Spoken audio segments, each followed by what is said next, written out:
Bonjour mes chers élèves, comment allez-vous? J'espère que vous allez bien. Soyez les bienvenus une autre fois sur ma chaîne YouTube Cours de français facile avec Hajar.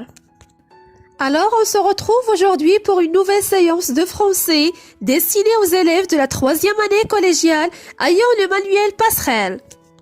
Dans cette vidéo, nous allons aborder la 3e leçon de langue et communication dans cette période intitulée « Le lexique du genre policier ».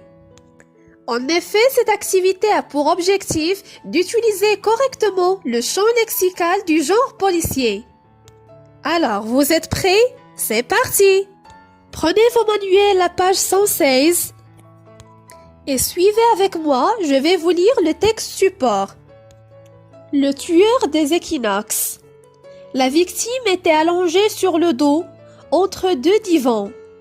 Un homme osseux de la cinquantaine, grande taille, corpulence moyenne, cheveux gris en bataille avec des rentrées dans les tempes.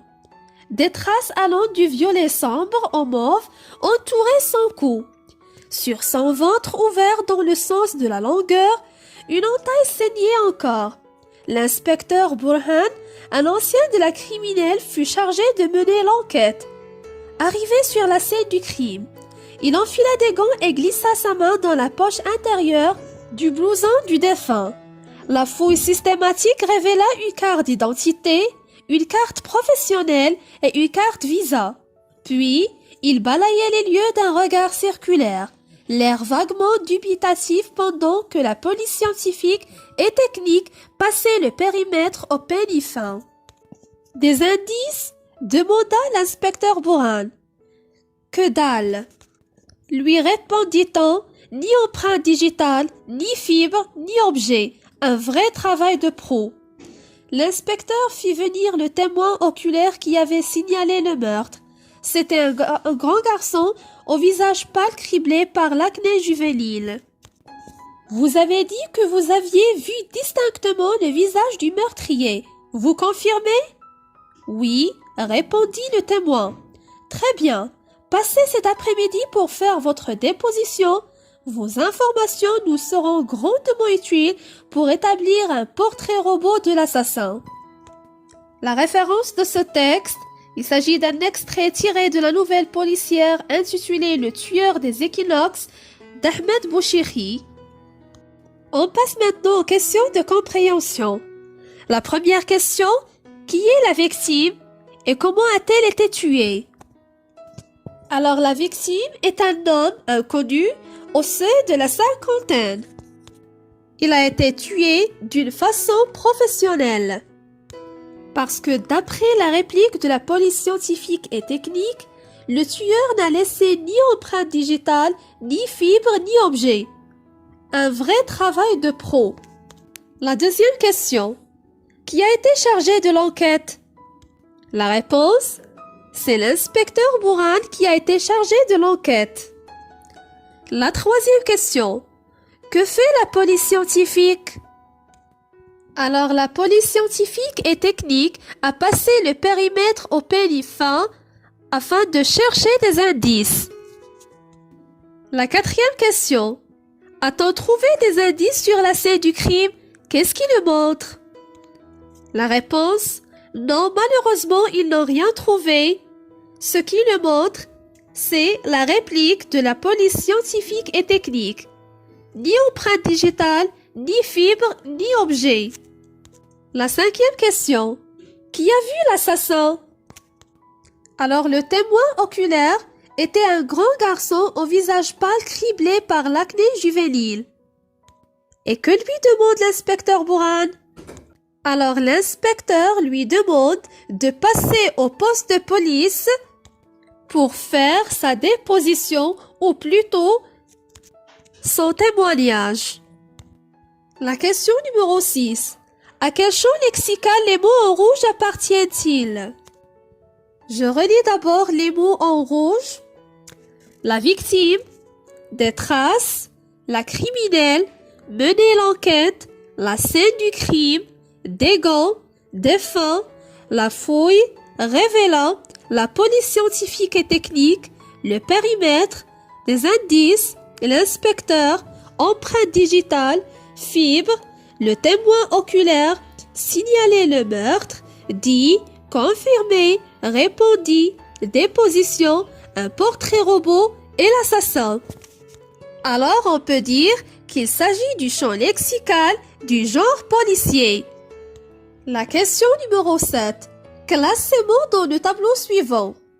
Les personnages, lieux et objets, verbes, noms et groupe nominal ou plutôt le pluriel groupe nominaux.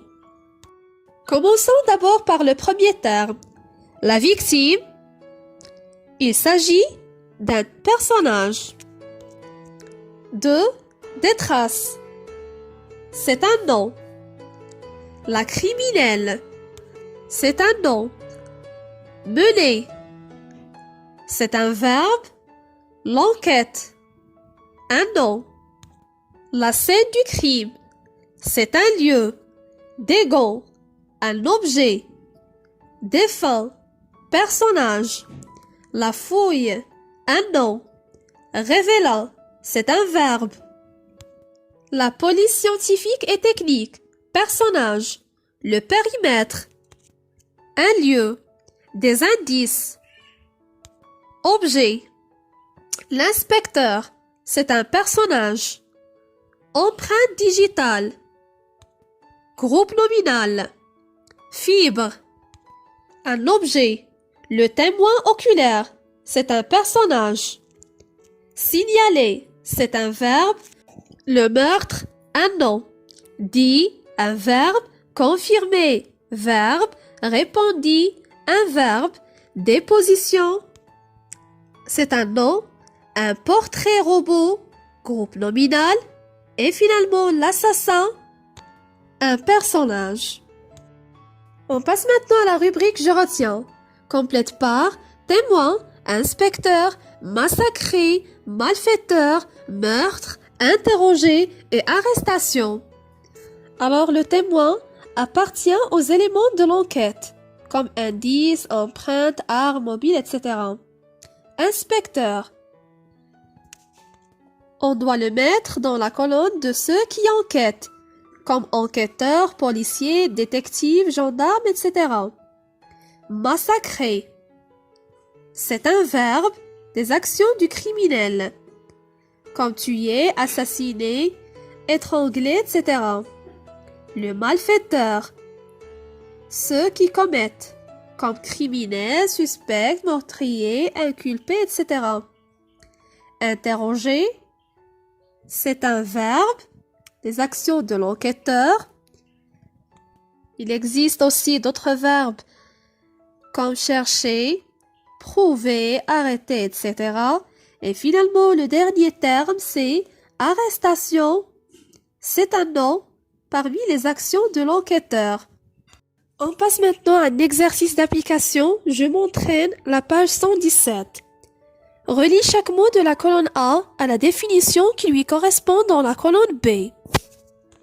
Alors mes chers élèves, mettez la vidéo en pause et prenez quelques minutes pour faire l'exercice.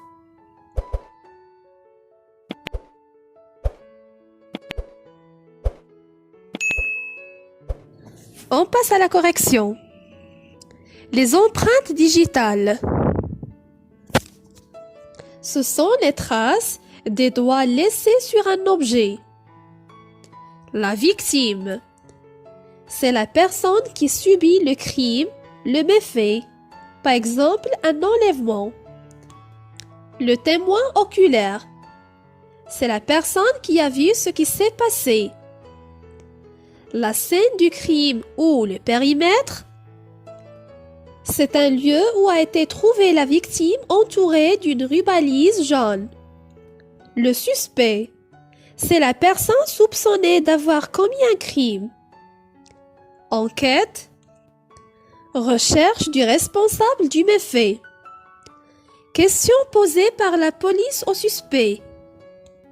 C'est un interrogatoire. La personne qui aide le malfaiteur s'appelle le complice. Cheveux retrouvés sur la scène du crime. Ce sont les traces capillaires. Moyen qui prouve que le suspect ne se trouvait pas sur les lieux du crime. Il s'agit d'un alibi. Les indices, ce sont des objets retrouvés sur la scène du crime. Et finalement, portrait robot, c'est un portrait élaboré par la police en se basant sur la description d'un témoin. Tournez la page. On passe maintenant à notre exercice dans la rubrique « Je développe et j'ai rien investi ». Complète le texte ci-dessous avec les termes suivants. Fibre, le cadavre, la victime, empreinte digitale, x2, le coupable, le meurtre, gardien de la paix, la scène du crime, inspecteur et traces capillaires. C'est la femme de l'Américain qui signala le meurtre après être rentrée chez elle aux alentours de 14 heures. Deux inspecteurs, le faucon et le yaka, furent dépêchés sur la scène du crime avec ordre de trouver le coupable dans les délais les plus brefs. La victime n'était pas une personne ordinaire et sa disparition risquait de porter un coup fatal à l'économie du pays où il avait investi des milliards de dollars. Le faucon et le yaka se rendirent aux équinoxes escortés par des gardiens de la paix. Ils trouvèrent la femme de l'Américain enfoncée dans un fauteuil, clignant automatiquement des yeux, presque absente. D'un geste de la main, elle leur indiqua l'endroit où se trouvait le cadavre de M. John Smith était allongé à l'entrée de son bureau. Une plaie béante au cou, les doigts crispés sur son fusil. Le sang avait poissé en profondeur un tapis beige et avait tourné en séchant à cette couleur à mi-chemin entre le marron foncé et le noir si caractéristique du foie de volaille. Ni traces capillaires, ni fibres, mais des empreintes digitales partout, beaucoup d'empreintes digitales. Et voilà, j'espère que vous avez bien compris ce cours. Si vous avez des questions, n'hésitez pas de me contacter. Merci de votre attention. À bientôt.